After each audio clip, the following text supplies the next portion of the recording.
찬양대가 얼마나 찬양을 잘하는지 칭찬을 할 기회가 없었어요. 그렇죠? 예. 제가 이제 생각하니까 23년 정도 이 교회에서 설교했는데 제일 잘한 것 같아요. 23년 중에. 박수 한번 해드리시죠.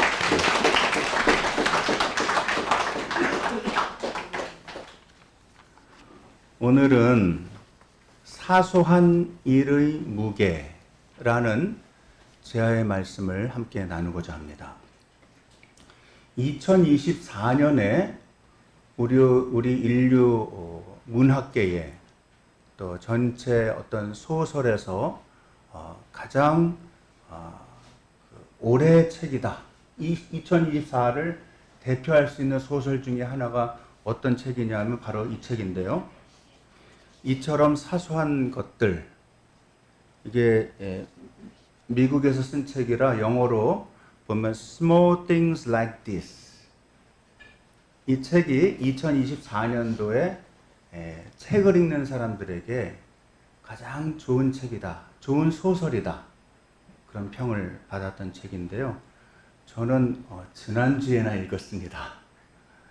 제가 독서 모임 같이 하는 모임에서 거기 이제 책을 아주 열심히 읽는 우리 동아리가 있어요. 그래서 거기에서 그동안은 좀 어려운 책들을 많이 읽었는데 이제는 좀 술술 읽히는 책 중에서 문제작을 좀 같이 읽읍시다 해가지고 그렇게 같이 동의를 하고 이 클레어 키건이라고 하는 작가의 책을 읽게 되었습니다.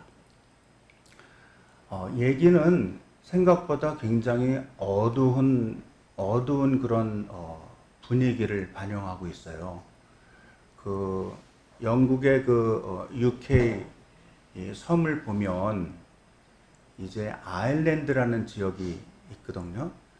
1985년, 그러니까 1980년대에 그 영국의 그 UK 섬 중에서 이 아일랜드가 제일 국민소득이 낮습니다. 잘 못 살아요. 특별히 빈부의 격차가 너무 심해가지고 이제 아일랜드 소도시에 살면서 매일 생존을 위해서 애쓰는 소시민의 삶을 이 책이 잘 다루고 있습니다. 주인공의 이름은 빌 펄롱이라는 사람입니다. 약간 이상하죠, 이름이? 빌 펄롱. 이 사람이 이렇게 된 애입니다. 그냥 보통 사람이에요. 동네에서 살아나가는 그냥 한 사람인데 이 사람이 이렇게 된 애예요. 계속 버티고 조용히 엎드려 지내면서 사람들과 척지지 않고 살아야지 함부로 움직였다가는 모든 걸 다 잃는 일이 너무나 쉽게 일어난다. 그래서 마을 속에서 하루하루 먹고 살기 위해서 생존을 위해서 아주 투쟁을 하면서 열심히 애를 쓰면서 살고 있습니다. 이 사람이. 그 기회가 되는 대로 그럼에도 불구하고 자기가 가진 거는 너무나 없는데 이 소설에는 어떻게 비유하냐 하면 힘든 사람이 더 힘든 사람을 돕는다. 그런 명제를 얘기해요. 그러면서 주변에서 자기 근처에서 곤경에 빠져있는 이웃들의 아픔을 어떻게 하면 좀 보듬어주고 그들을 좀 사랑하는 그런 행동을 할 수 있을까, 실천할 수 있을까 노력을 하는 사람이에요. 작은 도움이라도 주려고. 그래서 말에나 행동에나 사소한 그런 것들 또는 사소해 보이는 일상에서 관찰을 적은 책이 바로 이처럼 사소한 것들이라는 소설에 나오는데요. 우리 신앙생활 하는데 굉장히 저는 도움이 된다고 생각을 해서 오늘의 설교의 제목도 이 사소한 일의 무게 그렇게 잡았던 거예요. 여기 내용에 보면 이제 자신에게 선한 영향력을 주는 주변에 혼자 사는 미세스 윌슨이라는 분이 계세요. 그래서 일종의 멘토예요, 그분이. 그래서 어려움이 있을 때마다 그분이 뭐 이렇게 해라 저렇게 해라 뭐 가르치려고는 안 하지만 제 생각에는 이런 것 같네요. 이렇게 얘기하면 그게 굉장히 인생 살아나가는데 도움이 되는 거예요. 그러면서 이 미세스 윌슨이 아주 주변에 있는 이웃들에게 아주 섬세하게 다가가서 인사도 하고 또 말도 건네주고 또 할 수 있으면 자기가 입는 옷 중에 많이 입지 않는 깨끗한 옷을 정리했다가 그 이웃에게 입혀주기도 합니다. 자신에게 선한 영향력을 끼치는 이 미세스 윌슨의 삶을 보면서 그가 많이 배우는데요. 그가 살던 그 아일랜드의 소도시에는요, 그때 당시 성매매가 너무나 많았고, 또 이 낙태 여성이 너무 많았고, 고아, 또는 학대 피해자, 정신 이상자, 또 어떤 경우에는요, 어떤 여인들은 외모가 너무 아름답다고 해서 저 여자는 위험한 여자다 하면서 격리시키는 일이 많이 있었는데 그 일을 누가 담당했냐면 가톨릭 수녀원이 담당을 했습니다. 가톨릭 수녀원이 그 일을 담당을 하면서 일종의 이 세탁소를 하나를 운영을 했는데요. 거기에서 세탁소에서 그 사람들, 어린아이에서부터 많은 여성들, 사회적으로 소외받은 여성들을 데려다가 일을 시키면서 처음에는 선한 목적으로 시작했는데 세월이 지나면서 굉장히 아주 막 학대를 하기 시작했어요.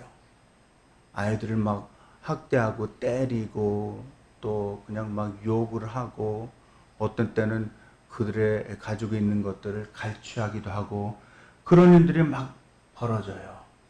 그러니까 생각해 보세요. 수녀원이 이렇게 있는데 그 안에 그 세탁소 이름이 막달레나 그 세탁소예요. 거기에서 아이들과 특별히 여자 아이들이 계속 드나들면서 학대받는 것을 이 빌 펄롱이라는 사람이 바깥에 있는 외부인의 시선으로 보기 시작한 겁니다. 그래서 굉장히 마음이 아파해요. 내가 어떻게 하면 저 사람들을 좀 도울 수 있을까? 나는 이 사람은 개신교인이에요.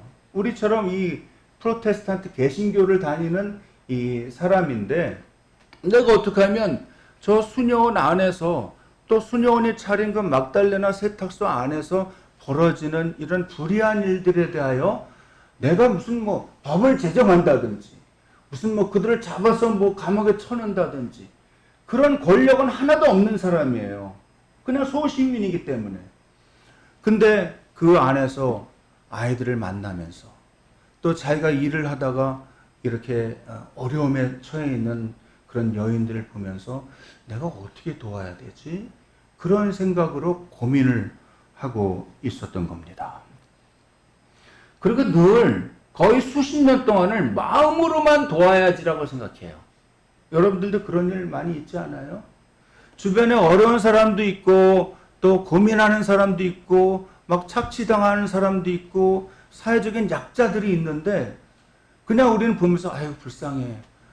또 어떤 때는 왜 저러고 살지? 이게 벌써 몇십 년째야. 이러면서 계속 마음에 고민만 하지 행동은 한 번도 하지 않아요. 우리의 모습이 아닌가 하는 생각을 저는 이 소설을 읽으면서 성찰하게 되는 거죠. 이런 장면이 나와요. 어떤 젊은 여자가 아기를 낳아가지고 그 아이에게 젖을 먹이다가 그 무서운 수녀가 와가지고 막 야단을 치면서 빨리 가서 일하라 그랬는데 아기가 먹던 이제 젖을 먹었으니까 그 젖이 이 여인의 겉옷에 이렇게 젖이 배서 나오는 거예요. 젖물이. 그거를 이 펄렁이 보고 있으면서 꼭 저렇게 해야 되나. 조금 여유 있게 아이에게 사랑을 주고 젖을 다 먹인 다음에 그 다음에 일을 하라고 하면 될 텐데 왜 이렇게 사람을 막 다루지? 그런 이 아픔을 느끼는 거예요. 그런 걸 목격하고 나서 이 사람이 계속적으로 속에서 어떤 고민과 갈등이 일어나는 거예요. 그때 당시 가톨릭 교회가 가졌던 정부의 맘먹는 권력, 그 결국 예수를 믿었던 이 개신교도였던 빌 펄롱이 한 아이를 구출하기로 이제 마음을 먹고 조용히 그 위험을 무릅쓰고 한 아이를 조용히 구출해서 자기 집으로 데려옵니다. 그러니까 그 아이가 너무너무 힘들어서 그냥 평생 어려움을 당하다가 이 아저씨를 만나서 그 가정에 이 아저씨의 부인과 함께 이제 살게 된다는 얘기가 나오는 거예요. 늘 마음속으로만 도와야지, 돌봐야지 하다가 급기야 행동에 옮기게 된 것이죠. 아주 소박하게 짝이 없는 그 삶이었지만 그 아이에게 그냥 자기가 먹는 밥에서 조금 띄어서 같이 먹게 해주고 그 아이에게 사랑으로 신앙인으로서의 결단의 행동을 하게 된다는 이야기가 이 사소한 것들이라는 소설에 나오는 주요 내용입니다. 이 클레어 키건도 이 소설의 제목을 Small Things Like This, 이처럼 사소한 일들 이렇게 붙였는데요. 사람들이 이 소설을 읽고 많이 돌아왔다 그래요. 자기의 삶을 많이 다시 생각해 보게 됐다는 거예요. 아, 도대체 이 세상에서 신앙인으로 산다는 게 뭔가? 예수를 믿는다는 게 뭔가? 우리는 그냥 여기서 막 우리 자녀 키우고 아이들과 지내고 우리 직장에서 일하고 또 그러다가 은퇴하고 그러면서 결국은 우리가 가는 천국을 소망하면서 그냥 여기에서는 아무런 행동도 하지 아니하고 그냥 뭐 다 그런 거지 뭐 인생이 희노애락이 누구에게나 다 있는 건데 너무 그거 고민하면서 고통스럽게 살지 말고 그냥 마치 없었다는 듯이 아무 일도 일어나지 않았다는 듯이 그냥 살면 되는 거 아니야? 다 그렇게 살잖아. 아, 그런 거는 정치하는 사람들이 할 일이지 저 사회복지하는 사람들이 할 일이지 우리 같은 소시민이 무슨 힘이 있어? 그냥 우리는 헌금 열심히 하고 세금 열심히 내고 우리 할 일만 하면 되는 거 아니야? 라고 생각할 수 있다는 거죠. 어렵게 사는 사람이 자기보다 더 어려운 삶의 굴레 속에서 고생하는 이를 도우면 주위로부터 이상하게요. 너도 어려운데 무슨 네 주제에 더 어려운 사람을 돕냐 하면서 일종의 질시와 질투와 격리가 또 시작된다는 것이죠. 그래서 이 빌 펄렁의 아내는 남편 펄렁의 연민을 조용히 말리면서 뭐라고 얘기하냐면요. 저희 책에 나온 거 그대로 읽습니다. 그 아이들은 우리 아이들이 아니야. 여보, 우리가 가진 거 잘 지키고 사람들과 척지지 않으면 우리 아이들은 어려움 없이 자라게 될 거야. 괜히 잘난 척하면서 돕는다고 하지 말어. 그냥 당신은 조용히 여기 있어. 뭘 한다고 폼 잡지 말고. 근데 결국 그 아내의 말을 이 남편은 듣지 않습니다. 소설 속에서 제가 아주 감명 깊게 읽었던 한 구절만 소개하겠습니다. 수녀회의 비리를 폭로하는 순간 그 사람이 교회와 사회로부터 당하게 될 온갖 시련이 기다리고 있었으나 그 세탁소의 구렁텅이에서 한 아이를 구해 나오면서 주인공 펄렁이 이렇게 중얼거리는데요. 문득 우리가 서로 돕지 않는다면 삶에 무슨 의미가 있나 하는 생각이 들었다. 그 나날을, 수십 년을, 평생을 단 한 번도 세상에 맞설 용기를 내보지 않고도 스스로를 기독교인이라고 부르고 거울 앞에서 자기 모습을 마주할 수 있겠나?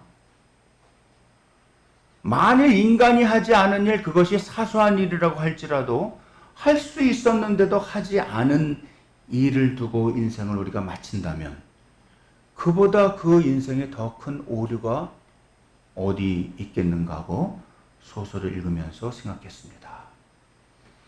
오늘은 저희가 잠언 17장과 누가복음 12장의 본문을 읽었는데 그 본문을 중심으로 사소한 일의 무게, 약간 소제목을 잡아본다면 우리의 삶은 도대체 어디를 향하고 있는가를 같이 생각해 보자고 합니다. 보고자 합니다. 오늘 우리가 잠언과 누가복음 말씀을 통해서 우리가 일상에서 닥치고 우리가 대하는 그런 사소한 일들이 얼마나 중요한 의미와 무게를 지니고 있는지를 한번 생각해 보시는 계기가 되시기를 바랍니다. 자칫 잘못하면은 교회는 매주 다니고 열심히 기도도 하고 말씀도 묵상하고 심지어는 말씀을 외우기까지도 하는데 우리는 사소한 일에서 일어나는 그 일의 무게에 대해서는 생각하지 않고 이건 내 일이 아니야. 나는 그저 영적인 일에만 내가 치중하면 되는 거야. 그건 딴 사람들한테 맡겨. 그렇게 생각하기 쉽다는 것이죠.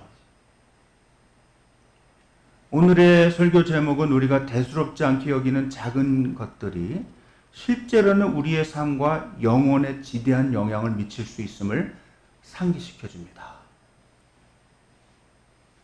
첫 번째입니다. 사소한 다툼에 대한 이야기입니다. 사소한 다툼. 거대한 재앙의 시작이라는 거예요. 여러분 주변에 있는 사람들과 이렇게 말 한마디라도 행동 하나라도 사소해 보이지만 그냥 내뱉거나 그냥 하는 행동이 있습니까?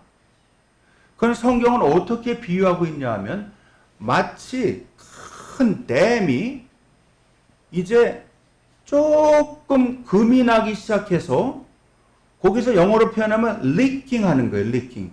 그 댐에서 아주 조그맣게 금이 가서 물이 새기 시작하는데 그게 사소한 다툼이라는 거예요. 여러분 갑자기 어떤 사람이랑 싸워가지고 우리 인간관계가 망가지는 게 아닙니다. 사실은 아주 작은 일인데 우리의 무관심으로 인해서 아니면 너무 거침으로 인해서 거칠게 그냥 말하고 그냥 아무 생각 없이 난 그냥 별 생각 없이 말한 거예요. 근데 그 사람에게는 마치 여러분들 그런 거 있죠. 호숫가에 같은 데 가면 돌 주워가지고 뭐 돌이 통통통통통통 뛰나 보자고 해서 여기서 착 잡아서 샥 던지는데요. 여러분은 재미로 던졌는지 모르지만 거기에 개구리가 하나 맞아서 죽는다고 생각해봐요. 거기 여러분들이 사랑하는 금붕어가 거기서 수영치고 있다가 우리는 장난으로 통통통통 던졌는데 그거 맞고서 만약에 붕어가 죽는다고 생각해봐요. 얼마나 끔찍한 일이겠어요. 우리는 여태까지 모든 이 창조의 이 생태계 또는 생태 세계를 다 인간 중심으로 생각해 왔어요. 그래서 모든 게 내 중심이야. 내 근처에 벌레가 오면 안 되고, 내 근처에 뭐 개미가 오면 안 되고, 내 근처에 무슨 너구리가 오면 안 되고, 저 새는 왜 적당히 좀 울어야지 잘 때도 저렇게 뻑뻑뻑뻑 해가지고 우리를 힘들게 하나, 저 개는 또 왜 저렇게 짖는 거야? 근데 제가 한번 가만히 생각해 봤어요. 요새 제가 생태신학 책을 읽으면서 어떤 목사님이 그렇게 썼더라고요. 우리 인간 사회에서는 선배, 후배, 뭐 엄마, 아버지, 자녀, 손주 막 따지잖아요. 또 그게 또 일종의 질서를 세우는 거잖아요. 그렇게 생각해 보면 우리 곁에 있는 민들레나 우리가 잡초라고 뽑아버리는 그런 풀들이 우리보다 선배예요. 사람은 6번째 날에 만들어졌잖아요. 동식물을 언제 만들어져요? 하나님 더 먼저 만들었잖아요. 제가 무슨 불교에서 얘기하는 무슨 뭐 살생하지 말아라, 무슨 뭘 우습게 보지, 왜 그들은 다시 환생할 수 있으니까 그런 얘기를 한다고 하지만 실제 창조 세계의 질서에서도 보면 가만 생각해 봐요. 개가 우리의 후배입니까? 가만 생각해 봐요. 우스운 얘기 같죠? 선배예요. 앞으로 개를 대할 땐 선배님 일어나셨습니까? 우스운 것 같지만 창조 세계의 질서를 한번 생각해 보는 거 굉장히 중요하다는 거예요. 왜 여성들을 자꾸 하대합니까? 왜 우스워합니까? 아무도 엄마 없이 태어난 사람이 없어요. 그냥 뭐 우리가 우스갯소리로 여자 말을 잘 듣자는 그런 거를 넘어서서 사실은 알고 보면 창조 세계의 질서로 보면 남자가 여자 위에 있지 않아요. 세상의 질서를 얘기할 때는 서로 조심조심 하자는 것이지 누가 누구를 착취하고 억누르고 할 수 있는 권리는 아무도 없다는 거예요.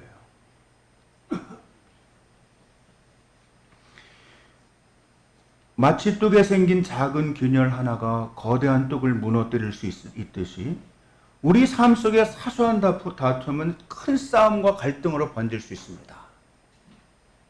가정에서, 직장에서, 그리고 교회 공동체 안에서, 또 우리 사회 커뮤니티 안에서 우리는 종종 작은 오해나 감정적인 불씨가 걷잡을 수 없는 분열로 이어지는 것을 봅니다. 성경은 또한 악인을 의롭다 하고 의인을 악하다 하는 그런 행위를 하나님께서 미워하신다고 말합니다. 이것은 우리가 작은 일이라도 옳고 그름을 분별하는 데 신중해야 함을 알려주고 있습니다. 단순히 내 기분이나 감정에 따라 판단하고 편을 드는 것이 아니라 하나님의 공의로운 시선으로 사물을 바라보는 지혜가 있어야 한다고 성경은 말씀하고 있습니다. 그리고 16절에서는 미련한 자가 손에 값을 가지고 지혜를 사려 함이 어리석다고 합니다. 이는 지혜가 돈으로 살 수 있는 하찮은 것이 아님을 뜻하는 겁니다. 진짜 지혜는 뭐냐 하면 세상 속에서 세상의 계산이나 유익을 따르는 게 아니고 우리에게 주신 이 적혀있는 이 하나님의 말씀을 따라서 우리의 지혜를 잘 생각하고 지혜롭게 행동해야 한다는 그런 시각을 가져야 한다는 것을 얘기하는 겁니다. 마지막으로 17절에서는 진정한 친구와 형제의 의미를 일깨워주는데요. 친구는 사랑이 끊어지지 아니하고 형제는 위급한 때를 위하여 낳느니라 그렇게 얘기하고 있습니다. 진정한 관계는 평안할 때뿐만 아니고 우리가 옆에서 볼 때는 저 사람 왜 저래? 맨날 하는 거야. 왜 저렇게 말해? 왜 저렇게 행동해? 하는 그런 사소한 일상적인 삶 가운데서도 우리는 그들을 함께 돕고 위로하고 격려하고 함께 길을 걸어가야 하는 사명을 모든 인간은 가지고 있다는 거예요.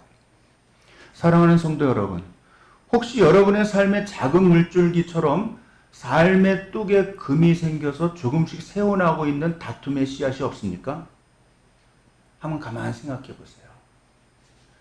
관계 속에서 무심코 던진 한마디, 사소한 오해, 작은 불만이 큰 갈등으로 이어지기 전에 지혜를 구하고 사랑을 가지고 해결하는 노력을 여러분들도 품을 수 있기를 바랍니다. 두 번째는 사소한 염려에 관한 겁니다. 이거는 큰 그림을 놓치는 어리석음을 얘기합니다.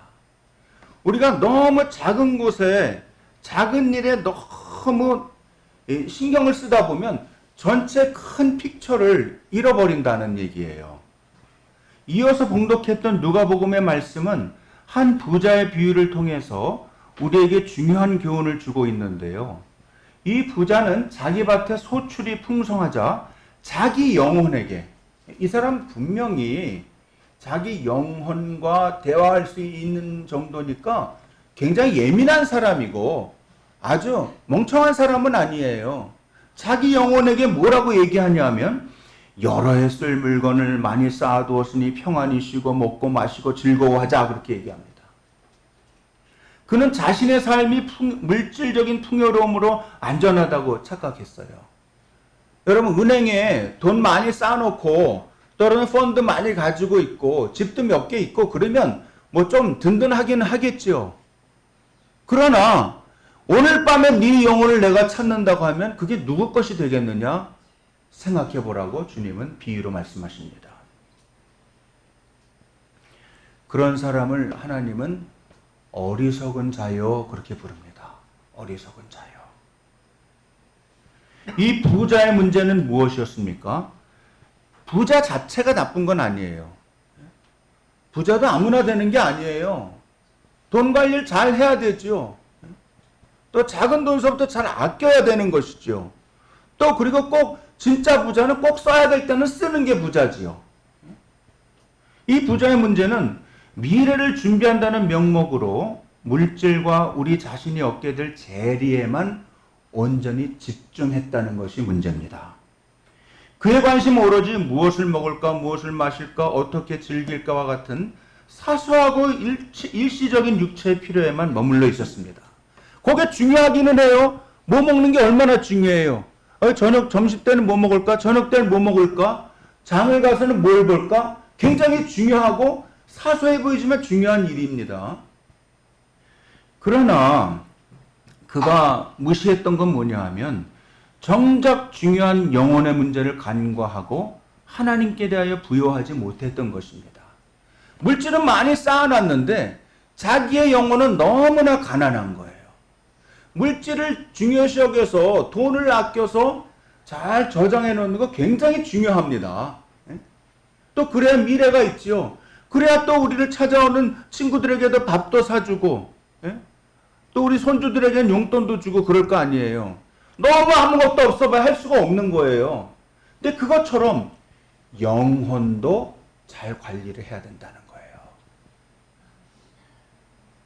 매일 아침에 말씀을 조금이라도 읽고 묵상하세요. 기도하세요. 자연을 보면서 하나님과 대화하세요. 제가 그전에는요, 우리 집에 개미가 들어오면은 그냥 발로 꽉 밟았어요. 근데 제가 공부를 하면서 깨닫고 나면서부터는 그럴 게 아니고 이 개미가 갈 길을 인도해 줘야 되겠다. 여기로 가세요 하고 제가 인도해 주는 거예요. 저는요, 무슨 주지 스님이 아닙니다. 그러나 그거는 우리가 기본적으로 가져야 될 자세라고 생각을 해요. 벌레를 보는 눈도 저는 조금씩 바뀌기 시작했어요.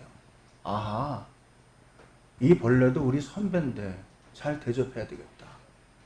우리 집에 들어와서 밤에 모기가 우리를 물면은 우리에게 전염병을 주니까 힘들어서 모기를 잡기는 하지만 미안합니다. 여기는 제 영역입니다.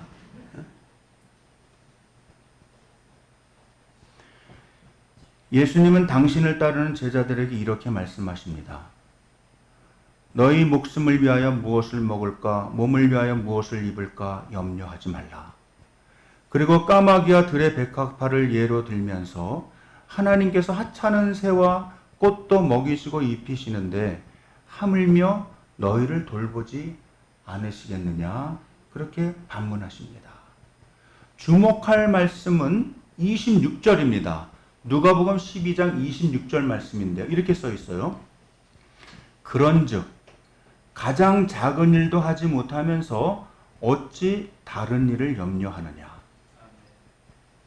훨씬 읽기 좋게 쓰여있는 현대인의 성경에 읽어보면 이렇게 써 있어요. 이처럼 사소한 일도 못하면서 왜 다른 일까지 걱정하느냐. 우리는 키를 한 자라도 더 크게 할 수 없고 머리털 하나라도 희거나 검게 할 수도 없습니다. 빠지는 머리를 안 빠지게 할 수 있는 능력도 사실 없습니다. 이처럼 우리가 통제할 수 없는 사소한 일에 대한 염려가 너무나 많은 거예요. 끊임없이. 그러면서도 정작 중요한 영적인 부분이나 하나님의 뜻을 구하는 데는 소홀히 하는 경우가 적지 않습니다. 성도 여러분, 우리에게 오늘 밤에 무슨 일이 일어날지 아무도 모릅니다. 우리의 통제 밖에 있는 사소한 염려들로 가득 차서 정작 우리의 영혼을 돌보지 못한다면 우리는 어리석은 부자와 다를 바가 없습니다. 하나님은 우리의 삶 전체를 책임지시는 분이십니다. 우리의 모든 필요를 아시고 공급하시는 분이십니다. 말씀을 맺고자 합니다. 사소한 일 속에서 큰 의미를 찾고 큰 그림을 바라보는 우리가 되기를 바랍니다. 오늘 말씀을 통해서 우리는 두 가지 중요한 교훈을 얻을 수 있는데요. 첫째는 한번 따라해 보세요. 사소한 일일지라도 경홀히 여기지 말자. 작은 다툼이 분쟁이 되고 작은 판단이 관계를 깨뜨릴 수 있고 우리의 말 한마디 행동 하나가 영적인 무게를 지니고 있음을 기억해야 됩니다. 그게요, 때로는 남한테는 잘하는데 자기 식구에게 그게 안 될 때도 있어요. 너무 이해한다고 생각하고 그냥 마음을 놓고 아무 말이나 아무 행동이나 막 하는 거예요. 그러면서 공경에 빠지면 내가 너를 모르냐? 내가 너를 낳았는데 모르느냐? 네 어미를 내가 낳았는데 모르느냐? 그렇게 얘기하면서 오히려 억지를 부릴 때가 있다는 겁니다. 성도 여러분, 우리의 삶은 사소한 일들의 연속입니다. 그러나 그 사소함 속에는 때로 우리의 영혼을 해치거나 풍요롭게 할 수 있는 거대한 의미가, 그 함의가 담겨 있다는 사실입니다. 너무 재리의 염려에 얽매여서 다른 일 아무것도 생각하지 못하는 그런 우울을 범하지 않으시기를 바랍니다. 큰 그림을 봐야 돼요. 큰 그림. 지금 나에게 부족한 것을 채우는 것이 중요하지요. 그러나 그거 채우고 그 다음에 전체 그림은 어떻게 되냐는 거예요. 우리의 삶은 먹고 마시는 것 이상으로 존귀하고 또 하나님께서는 우리의 필요를 다 아시고 공급하시니 우리의 일상의 염려를 내려놓고 하나님께 최선 다하여 지혜로운 청지기처럼 살아야 될 줄로 믿습니다. 자기를 점검해 보세요. 하나님, 저는 제가 지금 내 인생에서 뭐가 제일 중요합니까? 내가 뭐에 제일 관심을 갖고 있습니까? 그 사소한 일의 연속이 혹시 우리 영혼을 병들게 하고 있지는 않은지 생각해 봐야 됩니다. 작은 일, 아주 그 사소한 일을 통해서 하나님께 더 가까이 나아가고 있습니까? 우리가 관심과 돌봄을 게을리하는 사소해 보이는 일이 다른 사람의 인생을 혹시 망가지게 하고 있지는 않습니까? 뚝을 잘 보수해야 돼요. 뭔가 금이 났잖아요. 그 구멍에서 물이 똑똑 떨어지잖아요. 빨리 가서 보수해야 됩니다. 그리고 우리의 일상에서 사소한 일에서 아무 일에나 남의 얘기를 듣고 그냥 무분별하게 따라가지 말고 하나님이 주시는 지혜로 또 주변에 우리 멘토들이 주는 지혜를 따라서 하나하나씩 처리해 나가는 것이 중요하다 생각을 합니다. 우리 삶의 진정한 주인이신 하나님을 신뢰하고 영원한 가치를 추구하는 저와 여러분 되기를 주님의 이름으로 축원합니다. 기도하겠습니다.